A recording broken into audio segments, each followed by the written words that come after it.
전기차 배터리의 핵심 원료인 리튬이 매장된 카자흐스탄 광구 4곳의 채굴 우선권을 한국이 확보할 수 있을 것으로 보입니다. 카자흐스탄은 한국에 채굴 우선권을 주기 위해 국내법까지 개정한 것으로 알려졌는데요. 리튬은 국가 전략 기술 중 하나인 2차 전지에 사용되는 핵심 광물인 만큼 공급망을 다양하고 빠르게 확보하는 것이 중요하죠. 한국은 그 가치가 무려 약 19조 원에 이르는 카자흐스탄 리튬 노다지의 우선 채굴권을 확보해 중국이 독점하고 있는 광물 공급망을 다각화하고 미래 산업에 필요한 핵심 자원을 안정적으로 수급하겠다는 계획입니다.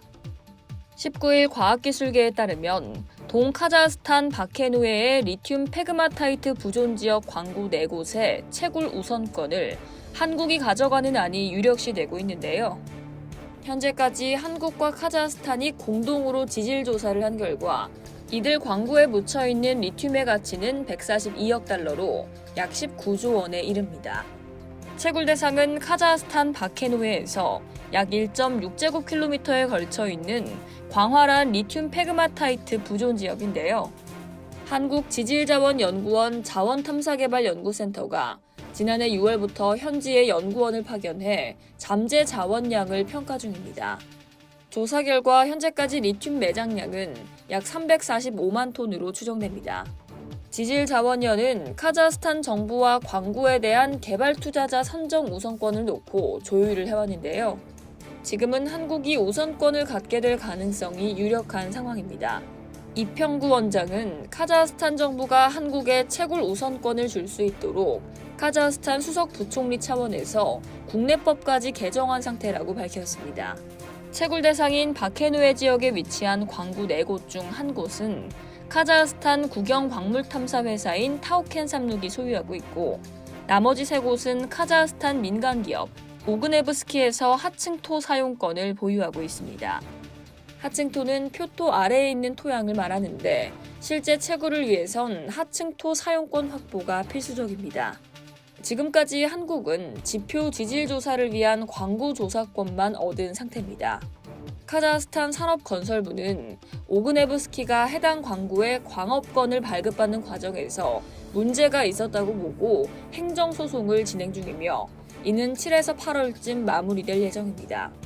카자흐스탄 정부가 소송에서 이기면 광구 3곳을 회수해 기존 정부가 소유한 광구 1곳을 포함해 총 4곳의 채굴 우선권을 한국에 부여할 계획인 것으로 알려졌습니다. 이 과정을 통해 한국이 하층토 사용권까지 확보하게 된다면 현지에 공장을 세워 본격적으로 리튬 개발에 나설 수 있게 되는데요. 이브로프카니 바키트 베코비치 카자흐스탄 산업건설부 지질위원회 부위원장은 카자흐스탄이 꼽은 6개 광물 유망지에서 작업을 시작한 국가는 한국이 유일하다고 밝힌 바 있습니다. 카자흐스탄 현지 언론 오르다에 따르면 카나르 샤를라파예프 산업건설부 장관은 지질자원연이 카자흐스탄 리튬 매장량 개발에 참여할 수 있는 투자자를 선정할 때 우선권을 갖게 될 것이라고 언급했는데요. 다만 오르다는 카자흐스탄의 리튬 생산권을 놓고 한국과 러시아 투자자 사이에서 경쟁이 일어날 가능성이 있다는 외국 전문가의 말도 덧붙였습니다. 한편 100여 종의 자원을 보유한 자원부국 카자흐스탄은 한국의 필수 경제협력국으로 꼽힙니다. 세계 9위의 광활한 국토에 크롬 2억 3천만 톤, 납 200만 톤, 망간 6억 7,600만 톤, 구리 4,100만 톤 등을 풍부히 보유하고 있는데요. 다만 카자흐스탄은 이들 자원을 활용해 고부가 가치 소재를 생산할 수 있는 기술력은 부족한 상황입니다. 이는 광물 자원이 필요한 한국과 이 자원을 고부가 가치 상품화할 수 있는 기술력이 필요한 카자흐스탄의 이해관계가 맞아떨어지는 지점인데요. 이에 지질자원연과 카자흐스탄 지질위원회는 지질, 광물 자원, 에너지 자원 등에 관한 포괄적 업무 협약을 체결한 바 있습니다. 이상 여의도TV였습니다.